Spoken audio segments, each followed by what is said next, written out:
Na Wizara ya Habari, Mawasiliano, Teknolojia na Miundombinu ya Kidijitali imezindua usambazaji na uwekaji wa kompyuta katika zaidi ya shule 73 eneo la Hamisi, kaunti ya Vihiga. Muunganisho huo unatarajiwa kuimarisha uelewa wa mafunzo mtandaoni.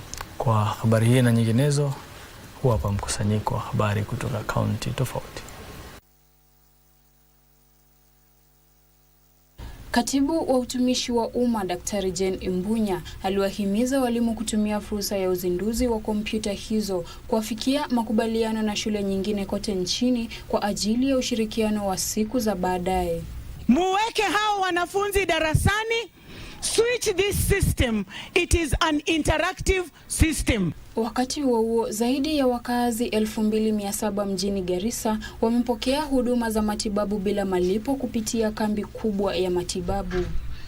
Na muungano wa kudhibiti tumbaku nchini Kenya unatoa wito kwa bunge la kitaifa kuharakisha marekebisho ya sheria ya kudhibiti tumbaku ya mwaka 2007 kufuatia agizo la mahakama la kuondoa marufuku ya kitaifa ya shisha na bidhaa nyingine zinazohusiana na tumbaku.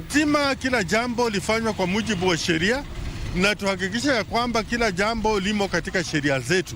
Na serikali imeongeza juhudi za kuimarisha usimamizi wa uhamiaji kupitia ubunifu wa sera ya kwanza ya kitaifa ya uhamiaji ili kukuza utangamano baina ya jamii ya wahamaji. There is need for the communities to understand that migration is not only negative in terms of maybe environmental degradation and competition for the limited or available resources. Na jamii ya Mijikenda katika kaunti ya Tana River imeanzisha enzi mpya ya umoja baada ya kipindi kirefu cha changamoto za uongozi na mgawanyiko wa ndani.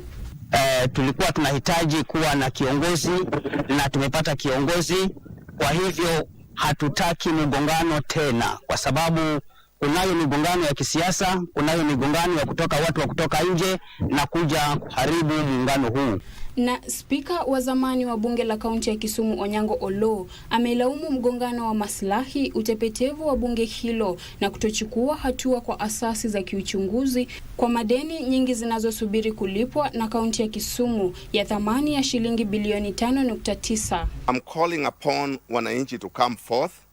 We push this MCS, these fraudulent contractors, until only those payments that are genuine are paid to the people who are owed. The rest, we think action should be taken. Hatimaye shule ya wasichana ya Kaagaa imetoa vitanda na malazi kwa gereza kuu la Meru GK katika hatua inayolenga kuboresha hali ya maisha na kusaidia ubadilishaji tabia. Noel Ongeso, Darubini Wikendi.